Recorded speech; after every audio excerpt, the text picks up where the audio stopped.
This episode is part of a long series exploring how some evangelicals tied themselves to the Republican Party in the 1970s and 80s. It can stand on its own, but when you're done, consider starting at the first episode of the series, which is called Prologue, What is Biblical? This one is about abortion. It won't be graphic, but by the nature of the subject, you might want to use discretion with the little ones. Imagine, if you will, a colorful retro TV soundstage. A painted backdrop, big soft characters walking around, magic tricks, animals. This was Romper Room, a program for kids whose catchy theme song said, ding dong, knock knock, hey nanny noo, bing bong, tick tock, bebop boom. It's cute. This was the early 1960s in Phoenix, Arizona. A star of the show was a slender woman with big eyes and a bouffant haircut. Sherry Chesson, a married mother of 4. In 1962, she was pregnant again. Pregnancy comes with all kinds of changes to the body. And to deal with morning sickness, she took a sedative her husband brought back with him from Great Britain. The sedative used a chemical called thalidomide. It made some big claims, like this one from a brand named Distaval. Distaval can be given with complete safety to pregnant women and nursing mothers without adverse effect on mother or child. This was far from the truth. It took years of research to uncover that thalidomide caused birth defects in children. Poor vision, damage to organs, facial paralysis, hearing loss, limbs with different shapes. Even one dose could lead to significant issues. It was never approved by the FDA in the United States. But Sherry's dose came from abroad, meaning her child could be born with severe issues. Her family opted to abort the pregnancy. Abortions were not widely available in 1962. She was a public figure, and the news of her attempt at obtaining one became a national story. She said in an interview, and this is an actor performing the line, "I sincerely feel that I would not be giving life to anything. I feel that I'd be giving a kind of living death." Her scheduled abortion was canceled when a local prosecutor got involved. She flew to Sweden instead. Watching the footage of her plane landing, you can see a big pack of photographers buzzing around. She appeared on the cover of Life magazine. A total lack of privacy for one of the biggest decisions of her life. Sherry lost her job, received death threats. According to an interview on CBS Sunday Morning, she saw herself as pro-choice, but anti-abortion, citing the emotional aftermath of the procedure as, quote, just horrendous. Many Protestants and Jews viewed her as a hero. You heard that right. This was years before many evangelicals were solidly pro-life. Today, abortion has become a litmus test in evangelical circles. A buzzword thrown around, especially during an election cycle. A subject so wildly complicated and fraught that it is often distilled into pro or anti. But it wasn't always like this. Not too long ago, evangelicals were not invested in the debate. Major denominations passed resolutions in support of certain forms of abortion. What happened? What took a Catholic issue and morphed it into a defining feature of evangelicalism? And was it the thing that pushed some evangelicals to the GOP? You're listening to the show that uses journalistic tools to look inside the Christian church. We press pause on the culture wars in order to explore how we got here and how we can do better. I'm Chris Starrin, and this is Truce.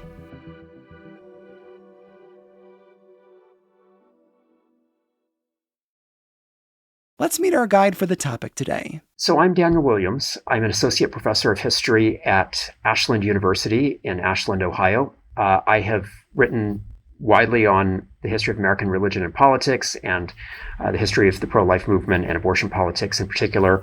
My books include God's Own Party, The Making of the Christian Right. I then wrote Defenders of the Unborn, the pro-life movement before Roe v. Wade. His newest book just recently came out and is called Abortion in America's Churches, A Religious History of Roe v. Wade. Not only are his books even-handed and informative, but also he's the kind of guy I want to sit next to at a dinner party. Okay, let's start at the heart of the liberal consensus, the mid-1960s. Abortion is an issue largely regulated by the states. So where did the states stand then? In the mid-1960s, abortion was illegal in every state under most circumstances. Almost every state allowed for exceptions when abortion was necessary to save a woman's life. Some hospitals interpreted that rather broadly, and so if you knew the particular hospital network, you could often find abortion availability for other medical reasons besides strictly saving a woman's life. Some states expanded that a little to include abortion in cases of rape and incest. In 1965, there were not a very large number of Americans that wanted to legalize what we might call elective abortion, which is what we're more familiar with today, where if abortion is legal in a state up until a particular point, whatever that state now decides, whether it's the 24th week of pregnancy or in more conservative states, the 12th week of pregnancy or even the 6th week of pregnancy, whatever that line is, a person seeking an abortion could go in and ask for an abortion and expect not to be refused. That was not what most people in the U.S. wanted. They generally weren't on board with elective abortion. What most people in the abortion liberalization movement were pushing for was a more permissive abortion law that would allow for a greater number of exceptional case abortions. So expand on the existing law to allow abortion not only in cases in which it was necessary to protect a woman's life, but also in cases of suspected fetal deformity, cases in which a pregnancy might endanger a woman's health, or in cases of rape or incest. At the time, most of the people who opposed the liberalization were Catholics, though not all. None of these stories are going to be simple. Christianity has long wrestled with abortion, but for most of our history, a hard stance against it belonged to Catholic churches. This was codified in 1869 when Pope Pius IX issued the papal bull, Apostolise Sedis. That there is 3 years of high school Latin. However you pronounce it, it meant that abortions at any stage were a no-go for Catholics. In any case, they could be excommunicated for it. Okay, back to the 1960s. Most Protestants in the mid-1960s may have been uncomfortable with abortion, but were not terribly bothered by what would today seem like a very modest shift. According to Daniel, this was largely a debate between two groups. On one side, Catholics, abortion is wrong in all circumstances. Then there was a larger group of people, Protestants, Jews, and secular folks, who thought the law could be expanded a bit. It should allow a little room for cases of rape and incest, etc. Some of this goes back to an old fear. Fundamentalists especially, but even conservative evangelicals in general, tended to have a very strong suspicion of Catholics in 1965. They worried that Catholics could be controlled by the Vatican, as if they were a sort of sleeper cell just waiting for the all clear. This reached a pinnacle with the presidential run of John F. Kennedy, the country's first Catholic president. Ask not what the country can do for you. Ask what you can do for the Pope. I mean for the country. He didn't say that. Evangelicals and fundamentalists tended to be much more concerned about the counterculture as it was emerging in 1965, about other elements in society. And evangelicalism in general had become a very pro-establishment culture. Abortion would have to be reframed for them to really become energized over it. Again, they were never pro-choice. They were never supportive of the abortion rights movement. But in the constellation of issues that they were concerned about, abortion did not rank very high in 1965. Yes, there were exceptions. That bears repeating because I don't want to get emails saying that I said all Protestants were in favor of abortion. That was not the case. It just wasn't our main concern. We were busy with other stuff. Women's rights, the fear of communism, war, changing mores. Even the stalwart pro-life Catholic Church wasn't immune. They were headed for a shakeup thanks to a massive meeting of church leaders known as Vatican II. Vatican II was arguably the greatest moment of theological and cultural change in the Catholic Church since the Council of Trent in the 16th century. It had an impact on Catholics around the world. Some of the most obvious things that changed for Catholics in the pews that even the casual Catholic couldn't help but notice would be that the liturgy changed. The Masses were now said in the vernacular. In the United States, that would be mostly in English rather than in Latin for the vast majority of Catholics. The Mass was now said facing the congregation. They even made declarations about religious freedom. This was a big deal for Catholics who had seen the teachings of their church as infallible and unchanging. Now, with this council from 1962 to 1965, there was flux. Critically, for our story today, the church had long seen contraception and abortion as connected to each other, with Pope Pius XI codifying that link in 1930. But now, as a result of Vatican II, most bishops in the United States backed off pretty quickly from campaigns that they had been active in before Vatican II to preserve laws against contraception. It's probably hard to appreciate that now, but in the 1960s, this was an earthquake, because battles against abortion in the Catholic Church were heavily tied to their stances against contraception, which led to a collective, wait, we can change stuff? Most states allowed for contraception, but in heavily Catholic states like Massachusetts and Connecticut, contraception had been either restricted or illegal well after World War II. And the Catholic leaders in those states, like Cardinal Cushing, Archbishop of Boston, had publicly supported campaigns to try to keep contraception illegal, as he did with a voter initiative in Massachusetts in 1948. Vatican II called those campaigns into question because it talked about the value of pluralism, talked about the idea that one couldn't bind religious precepts on others. Which is something that liberal Catholics would later take to mean that they couldn't force others not to get abortions.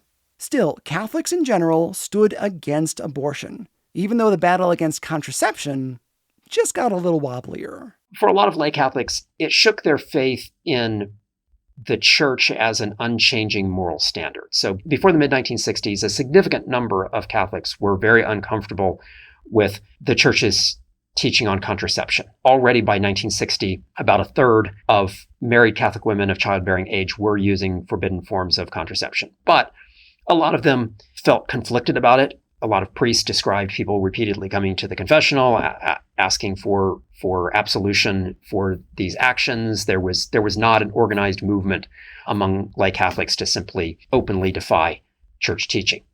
And church attendance rates were pretty high. Somewhere between 70 and 80% of Catholics went to church every week. On any given week, you would find 70 to 80% of the Catholic population in church.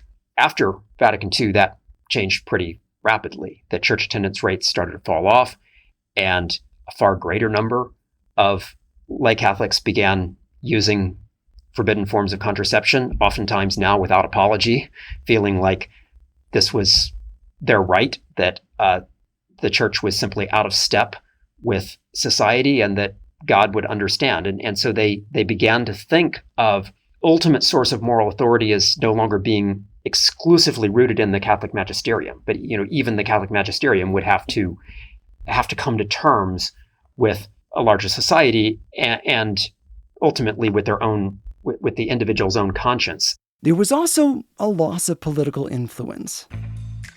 Politicians in cities and towns that had big Catholic populations were used to courting their vote. A vote for me is a vote against contraception and abortion. Fighting against abortion because the church had real political power. My love to the missus and your 10 children. Now that lay members were finding their own way or questioning things, politicians were freer to proceed however they wanted to. Because under the old system, if a bishop got upset with an idea you had, they can't pave the road in the park. It should always be a gravel road. I'm just making up something small here to demonstrate a point. If the bishop didn't like the road, under the old system, they'd disseminate their opinion to priests and congregations. Well, the bishop doesn't want the road paved. We have to vote out the guy who introduced the bill. And in the next election cycle, they'd vote out whoever wanted to pave the road. Simple as that. Bishops used to have real power. Now, their influence was weakened. Some, not all Catholics, but some said, maybe abortion should also be a matter of personal choice. Maybe I personally have reservations about it. And in fact, the vast majority of Catholics actually did say that they had moral reservations about abortion. But a significant number of them also said that maybe the law should allow for abortion, at least in some cases, that the church could not simply say, this is absolutely wrong, and therefore we want politicians to fall into line behind church teaching. And so it became significantly more difficult for them to win support, not just among the larger public, but even among their own parishioners. Again, abortion at this point was largely fought on a state-by-state basis, with some allowing abortion in certain circumstances and others shutting it down completely. Meanwhile, in the Supreme Court of the United States, some interesting new precedents were being set. Griswold versus Connecticut was a 1965 case that tested the constitutionality of laws against contraception in Connecticut. I know, this sounds kind of dull, but it's really key. Here's what happened. Way back in 1879, morality laws started to go into place all around the country, known as Comstock laws, named for a moral crusader of the day. Connecticut passed one banning medical devices, drugs, and other instruments that prohibited conception. In the 1960s, in conjunction with the Planned Parenthood in that state, the law was broken and made its way to the Supreme Court. The Supreme Court struck down that law in Connecticut on the basis of a right to privacy. On the basis of the right to privacy. Remember that concept, because it's going to be really important in just a few minutes. Now, where does the Constitution state that right? The Constitution does not say anything directly, at least in those words, about a right to privacy. Which is going to make things really murky here. They ruled it violated a right that is not directly stated in the Constitution. But, according to the majority of justices in the case, there is an implied right to privacy in what they call the penumbra, the shadow of the Constitution. Justice Douglas wrote about this in his majority opinion. It's too much to cover here, but it's well worth the read, tying together a bunch of previous cases to arrive at the idea that though it's not stated, there is a right to privacy. Originally in Griswold, this was grounded in the institution of marriage. Married people within the boundaries of their union should be free to privately use contraception. And that's it. That's as far as the right extended. But ideas don't stay in one place, especially not in the Supreme Court. Instead, they're used to build precedent. This ruling would be integral to what's coming. Roe v. Wade. We'll open that can of worms after the break. While you listen to the ads, why not text a friend or post on social media and let people know that you enjoy the Truce podcast? It really helps people find the show. Thanks.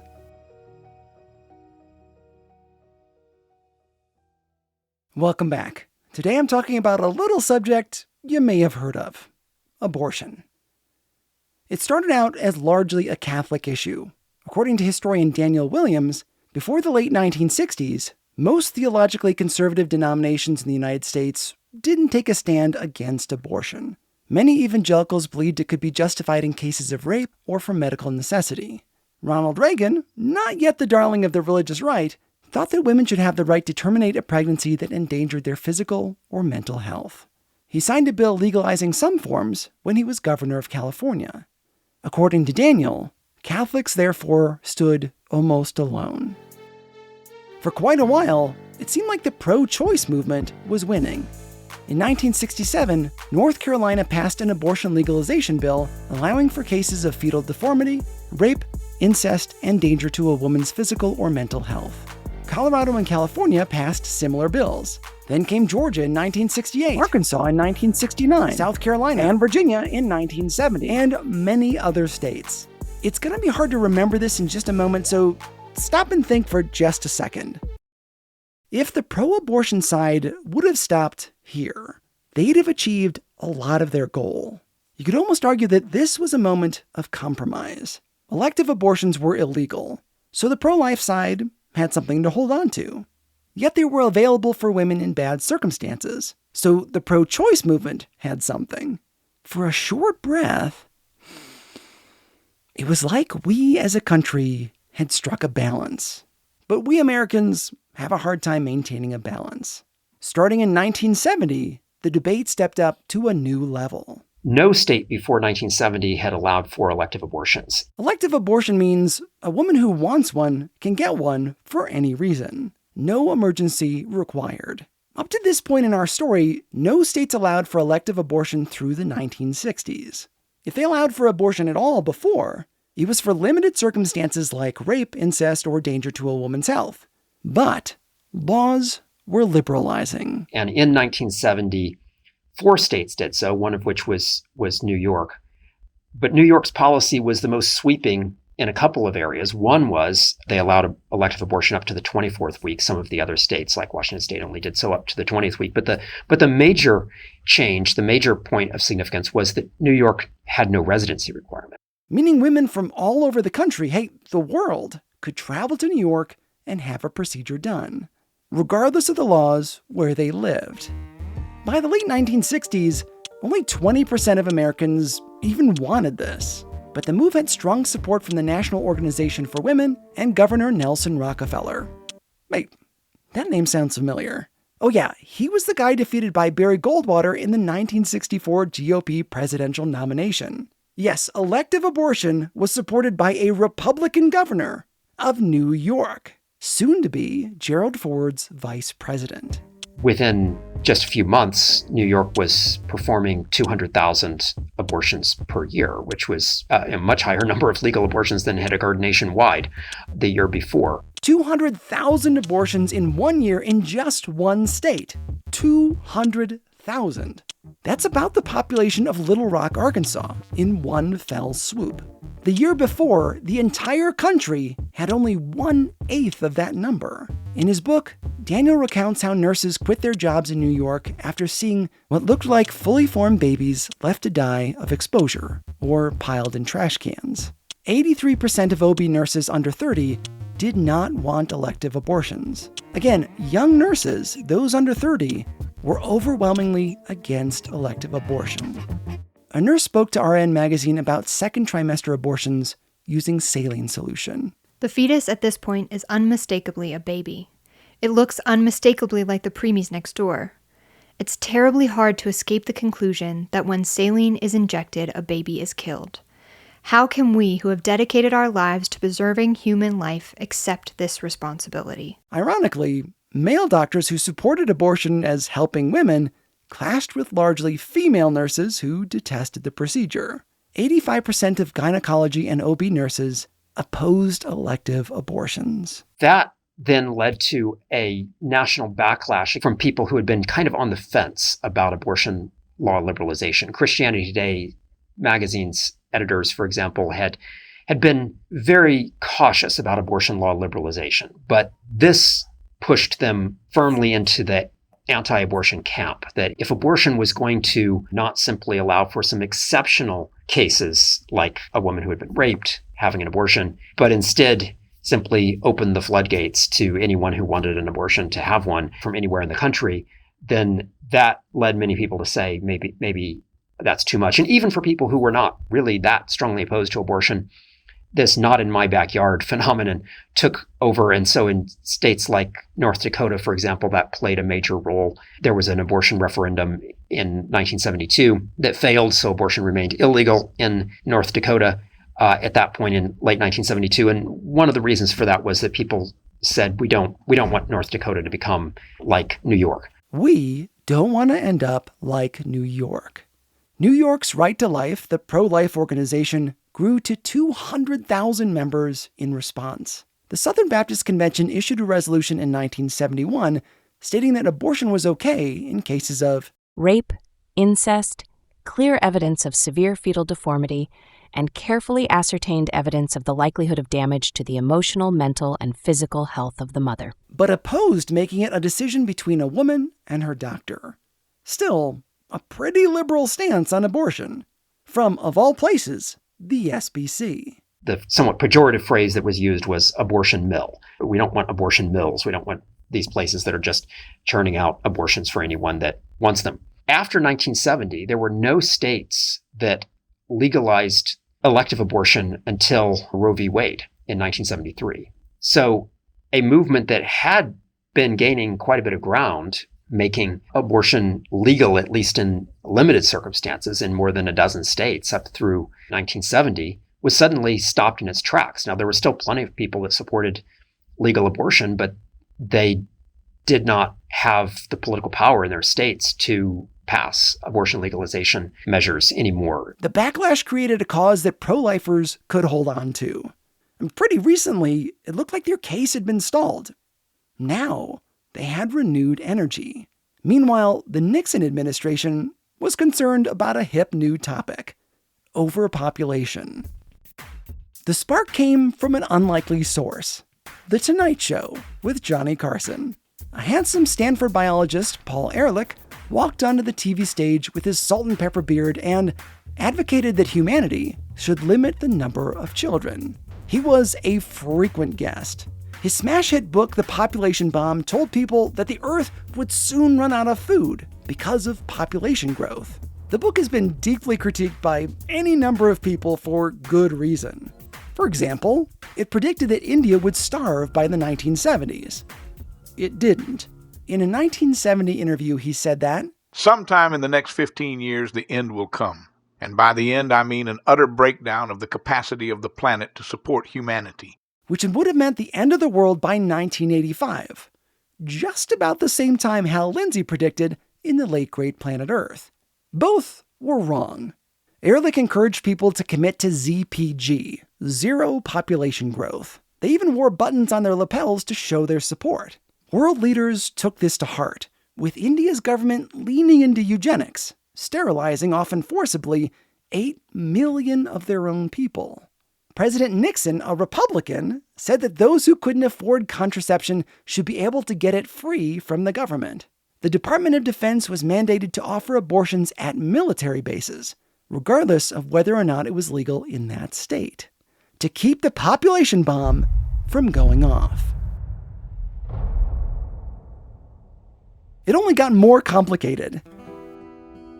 One African-American civil rights leader started calling abortion Black genocide, linking their fight for personhood to that of the unborn child, who may not yet be considered a person, saying it would be used to convince poor Black women to kill their children. Tennessee considered a bill that would deny food assistance to mothers with more than one child out of wedlock, unless they agreed to be sterilized. Eugenics repackaged. It was also compared to the death penalty, which, at the time, was disproportionately applied to Black people. Then the Supreme Court ratcheted up the tension. In 1972, it decided Eisenstadt v. Baird. Anybody out there know this one? Imagine, if you will, a lecture hall in Boston, where I'm assuming everybody packed the car and have it yad. Mr. Baird gave a talk discussing birth control and overpopulation. In the process, he gave away contraception to people who were unmarried, which was illegal in Massachusetts. Remember, the Griswold case said that only married couples had a right to privacy when it came to contraception. This case changed all that, extending the right to privacy penumbra a little further. The Supreme Court said that's an intrusion on personal privacy. Allowing contraception only for married people. And if that's an intrusion on personal privacy, then it was only one step further to go to say that maybe abortion laws themselves, at least at certain stages of pregnancy, would also be an intrusion on personal privacy. Okay. The right to privacy. We've been here before. It was stretched a little more. Then came the landmark case, Roe v. Wade. Roe v. Wade then expanded that right to privacy to say it covered not only contraception, but also decisions about pregnancy after conception. The case was more complicated than just the right to privacy. It also examined whether or not the unborn child's life was protected under the 5th or 14th Amendments.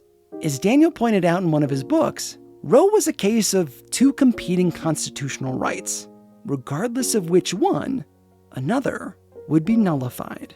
In the majority opinion, Justice Blackmun wrote, "Population growth, pollution, poverty, and racial overtones tend to complicate and not simplify the problem."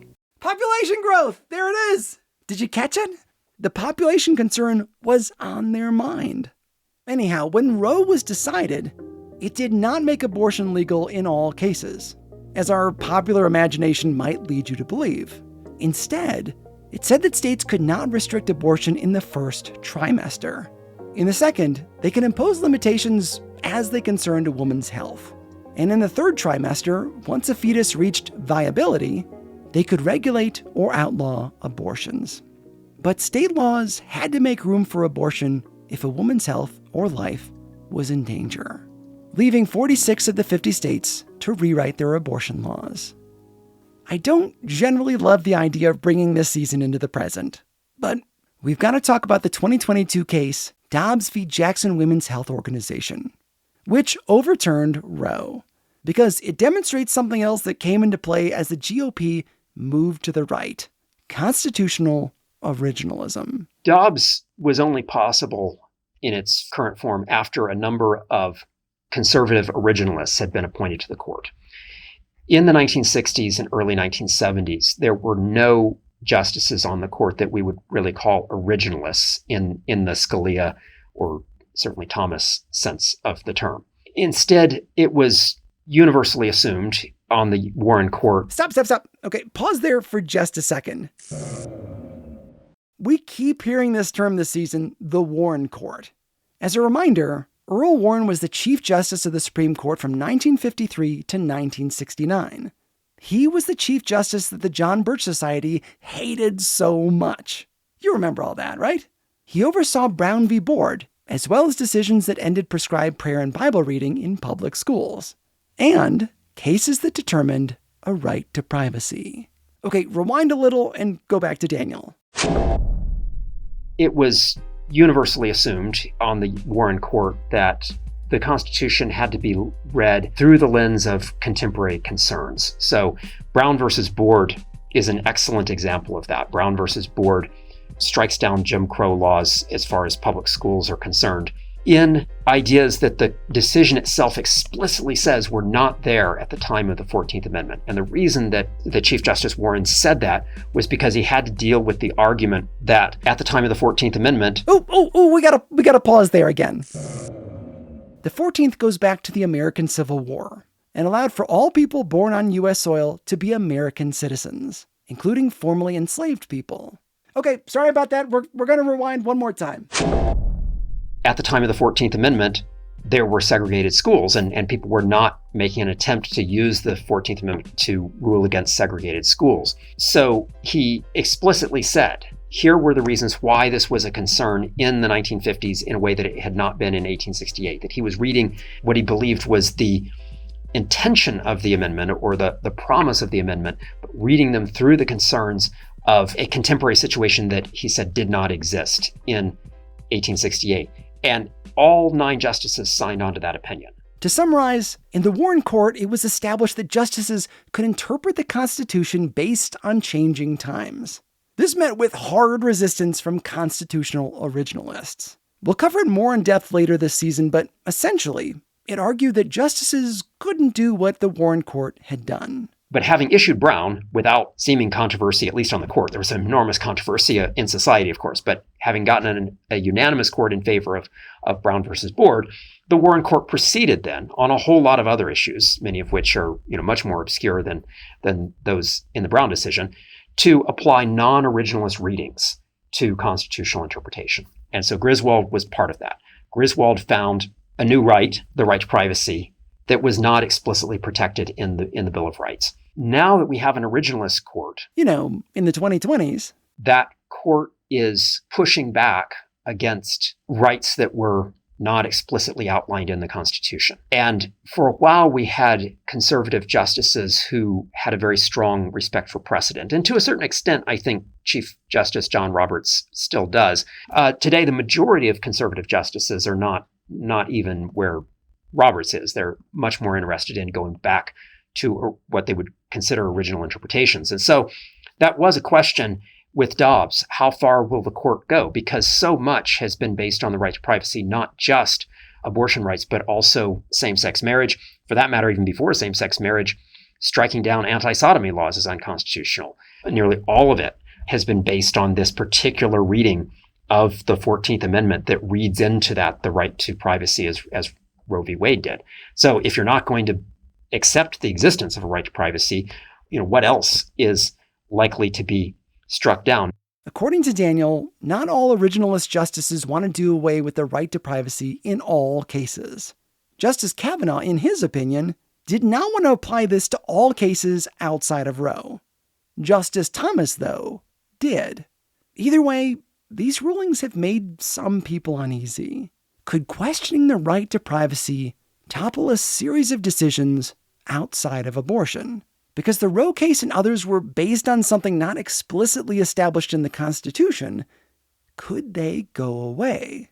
Okay, woof! This is a heavy topic. Hold on, we're almost done. As it stands now in the 2020s, the abortion issue is used by the Republican Party, especially the far right, to activate single-issue voters.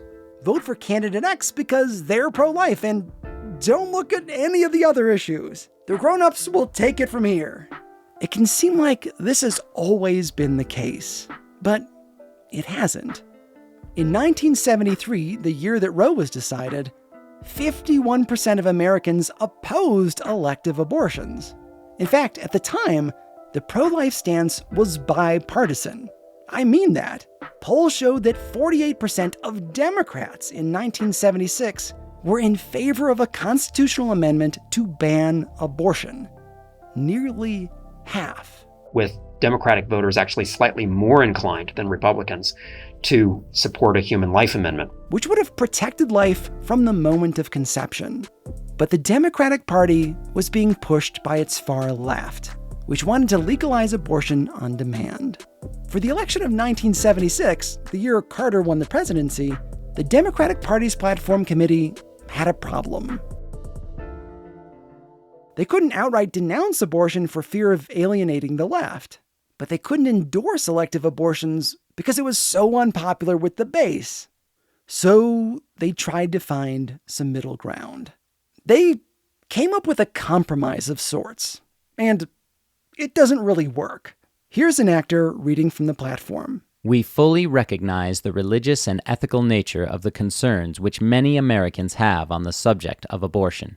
We feel, however, that it is undesirable to attempt to amend the U.S. Constitution to overturn the Supreme Court decision in this area. It endorsed the Supreme Court and their decision on Roe. It was enough to prompt some Catholic Democrats to say that the party had abandoned their principles, and especially when the Republican Party then followed that a few weeks later with a platform that did endorse to reverse Roe. That then led many leading pro-life activists to publicly support Gerald Ford, the Republican nominee in 1976. Even though Ford himself personally was hardly different from Carter on abortion. Both of them were really centrists on the abortion issue. Ford was also in a tight space, not just from Democrats, but within his own party. In 1976, he faced a challenger for the Republican nomination, former governor of California, Ronald Reagan. With the Democrats endorsing Roe in their platform, that left a constituency to be chased. The pro-lifers were just sitting there waiting to be scooped up, and the Reagan campaign sought them out. The RNC chair was a pro-choice women's rights advocate. First Lady Betty Ford had declared on national television that Roe was a great, great decision and was a supporter of abortion. Barry Goldwater, once the champion of the far right, was also pro-choice. That didn't matter. The incumbent Ford was determined to beat Reagan. When it came time to write the platform, the GOP included this passage. The Republican Party favors a continuance of the public dialogue on abortion and supports the efforts of those who seek enactment of a constitutional amendment to restore protection of the right to life for unborn children. A clearly pro-life stance. Even in the early 1980s, about a third of Republican senators were pro-choice, and in the Northeast, the overwhelming majority of Republican politicians were pro-choice. In significant parts of the country, there were a lot of pro-life Democrats. So it didn't immediately change the way that party members or even members of Congress thought about abortion. It didn't seem like abortion divisions were partisan divisions, at least at first. But the pro-life movement treated it that way. And that set in motion a series of events that would eventually make this divide over abortion, which had been maybe along religious or cultural lines before, also become a matter of partisan division, which is, of course, the situation that we've seen for the last few decades. It would be years before abortion became the litmus test for a true Republican. But it was coming. And yes, it is present in the writings of the religious right, as the new right incorporated the issue into their marketing. It was there around 1980, when many evangelicals were aligning themselves with the Republican Party. But I wanted to know, was abortion the issue that bonded so many evangelicals to the GOP? No, I think that there was no one thing. I think it was a constellation of forces. It is true that abortion became the political symbol for evangelicals in the Christian right in the early 1980s and beyond. And Daniel was really clear. It wasn't in direct opposition to the Roe decision. Instead, even before the religious right took shape, conservative evangelicals were concerned about all the other cultural issues we've already covered. But what happened in the late 1970s was that especially Francis Schaeffer, but then other people who took Francis Schaeffer's message, pictured Roe v. Wade as not just one bad decision among many, but the symbol of everything that they opposed. Francis Schaeffer, a missionary to Switzerland, writer, and lecturer who became an intellectual icon for the religious right and tried to root their beliefs in an oversimplified vision of history and art. He released a book and documentary called Whatever Happened to the Human Race that focused on abortion. Schaeffer had a huge impact on leaders of the religious right, though he sometimes disagreed with the moral majority.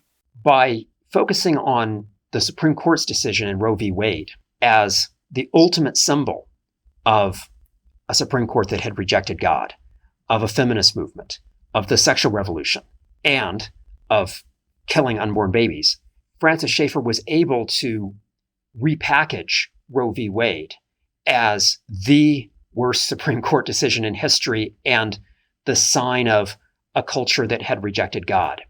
An issue that had started as a Catholic one, which had only recently crossed over to evangelicals, was suddenly in the front of their minds. Our minds. The story of abortion in America is complicated. There are many players involved, and there have been big swings in public opinion. What's clear is that this issue captured the imagination of the religious right. It represented more than just the termination of a pregnancy, but really a whole slew of things. To both the left and the right, it became an easy shorthand to understand where a person stood on any number of issues, which is a dangerous precedent because it forces people into extreme camps. And so very quickly, abortion became first among equals, we could say, in the constellation of issues that the Christian right opposed. And that's where the Christian right was in, say, 1978, 1979, 1980, when the moral majority was forming in 1979, when other Christian right organizations were forming, and when conservative evangelicals began backing Reagan. That abortion was very quickly emerging as a leading issue. And by 1984, it had essentially become the issue, the symbol for everything else. But it's also the case that it emerged several years after Roe v. Wade. It took some time for this particular framing of the issue to really take hold.